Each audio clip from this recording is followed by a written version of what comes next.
Don't be mad at Caitlin Clark. She's getting $28 million. Don't they want sisters to get paid, or they don't want a white girl to get paid first? I think that's what it is. Definitely what it is. Since she has signed this contract, you guys, and her WNBA season has come and gone. And with that, Nike has not done one thing to promote her. We have not seen any commercials. We have not seen any ads. We have not seen any Caitlin Clark merchandise. And we for sure as hell have not seen any Caitlin Clark signature shoes. Don't get upset with Caitlin Clark. She's securing $28 million. Aren't folks advocating for women of color to earn top salaries? Or is it really that they oppose a white woman claiming the biggest payout initially? That's precisely my view on the matter. Absolutely spot on. Ever since she inked that agreement, folks, and her initial WNBA campaign has wrapped up and faded away, Nike hasn't lifted a finger to hype her up. There haven't been any television spots featuring her. No promotional campaigns have surfaced. 0 Caitlin Clark branded products have hit the shelves. And absolutely, we've seen not a single pair of Caitlin Clark custom sneakers. Nike struck absolute gold when they signed Caitlin Clark to an 8-year, $28 million endorsement deal. So why in the world are they ignoring her? It's Nike, Under Armour, Adidas, Reebok, whoever said, because she sell our shoe. Because we sell our shoe. Because when you sit there and say, Caitlin Clark got $28 million, first of all, that equals $3.5 million a year if you do the division. Yeah. Ever since, Angel Reese had that injury, to me, and also coming off of Olympic break, Caitlin Clark separated herself. Yeah. She should have been unanimous. Now to celebrate her, one thing that people forget is as a rookie, she was the most blitzed player in the WNBA, and she still put up 19, 5, and 8 assists. When you deal with corporate America, it is no feelings involved. It is purely business.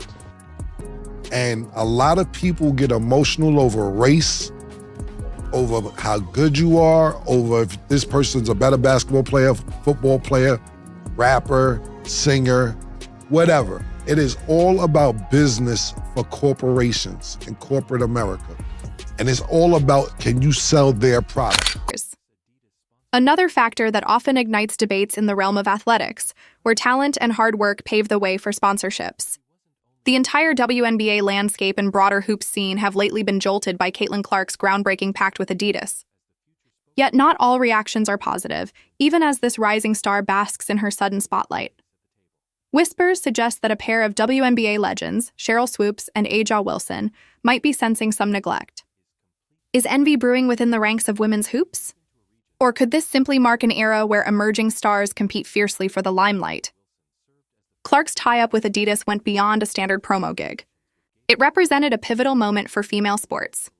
Adidas didn't just position her as the star of one item. By seeding her I want A'ja Wilson to have a shoe and every black young lady to have a shoe. But she's marketable, and I'm not saying you young ladies aren't. You said A'ja who? A'ja Wilson. A'ja Wilson. So from the Aces? Yes. That's what everybody's mad about because she doesn't have a sneaker. Yeah, that does make sense. Right. So I'm not saying she's not marketable, but people are up in a frenzy, and nobody was paying attention when I was talking about this during the NCAA tournament, not the sneaker part. Conversations with people in the know, it indeed has something to do with the WNBA MVP and Nike athlete A'ja Wilson. He reports Nike wants to prioritize A'ja Wilson, and it fears the optics of giving a rookie a signature shoe before an already established star who just won league MVP for the 3rd time. Going at Boston and rolls it in. This is going to be a good matchup. Mercedes and A'ja Wilson on Russell. She said bring it home. Fall and get back up again. To show that when you stand for something, it will stand forever. Gatorade. Prominently in their strategy. It signals they're betting big on Clark emerging as the go-to voice for the WNBA and perhaps all of women's athletics moving forward. This goes far beyond a mere critique of hoop footwear. The whole arena of athletic promotion is undergoing a total transformation. From here, we enter territory ripe for rivalry and friction. Reigning WNBA title holder A'ja Wilson has fronted plenty of prominent campaigns, including partnerships with Gatorade and Nike alike. Her magnetic charm and earned successes have turned her into a familiar name everywhere. Wilson has long enjoyed a solid standing, especially in the eyes of fellow WNBA athletes. Many expected her to guide the league's next chapter on the floor. Still, the buzz around Caitlin Clark's rapid rise, especially after her landmark agreement, has through 3 players, 4 all the way in. Dishes off the coop for the bucket. Oh my goodness. These got worn a little bit. Well, it's not that they're really falling apart. It's just that I just hoop so hard. Can you read that? Swoops. So when you're up here and people are down there, they can still see your name. However, partially dimmed Wilson's visibility in the public eye. Then there's a pioneering figure in women's hoops, Sheryl Swoopes. Swoopes mirrored Michael Jordan's impact for the WNBA. As the inaugural woman in basketball to launch her personal sneaker line, the Nike Air Swoopes, she's widely hailed as the pioneer who boosted the league's profile. Swoopes' groundwork allowed later talents to expand upon her foundation. Given the sponsorships she landed back then, that seemed unattainable to most other WNBA competitors. That said, in the years following Swoopes' peak era, the WNBA underwent a profound evolution. Athletes now stand as standalone entities, with sponsorships and investments surging higher. The alliance between Adidas and Caitlin Clark has reignited conversations about deal-making in women's hoops. Certain observers hail it as a boon for growing the sport, while detractors wonder if it's diminishing the legacies of stars like A'ja Wilson and eroding Sheryl Swoopes' storied status. Might resentment be fueling this? That's the core issue at hand. Here he comes the other way. There's your first James Jam of his career. Whoa.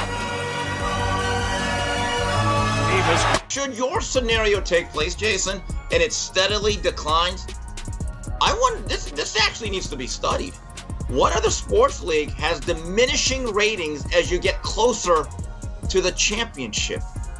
That would actually embolden the argument that there's a certain guard that now plays in Indiana truly should be the logo of that league. It doesn't make any sense at all.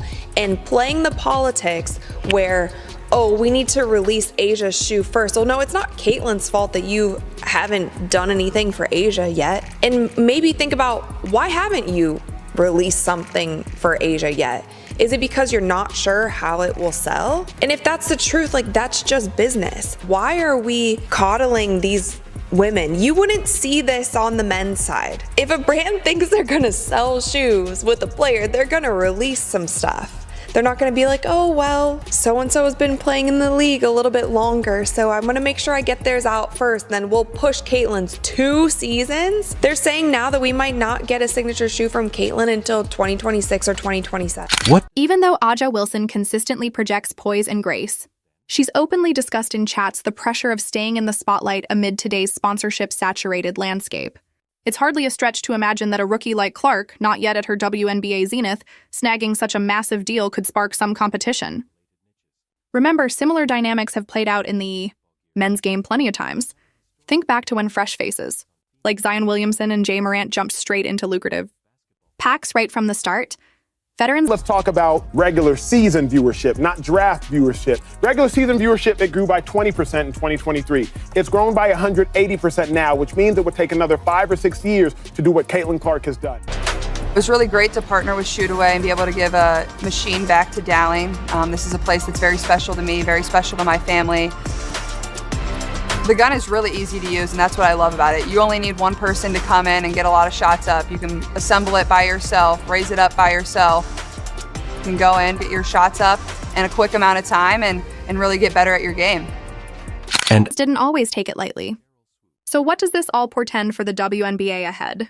For starters, it marks the sponsorship sector stepping up to a fresh tier officially. At this point, brands including Nike, Adidas, and more are on the hunt. Caitlin Clark is likely to front various basketball-adjacent sectors, from workout regimens to apparel and accessory collections for the court, areas that have traditionally skimped on spotlighting women, all because she pulls in diehard fans and everyday watchers alike.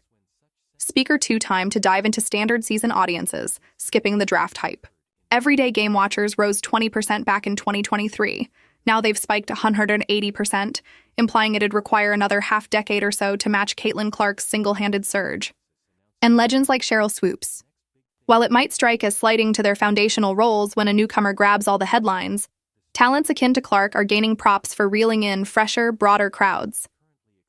In this moment, it's not. They put out signature Caitlin Clark balls and other merch that literally sold out within minutes of them going live. The hype that Caitlin Clark had going into this season, we will not see that again. She came off of playing in a national championship game that had over 20 million people tuned into that game, then going straight into the draft, and then going straight into the WNBA and breaking an insane amount of records. Solely about superior on-court prowess.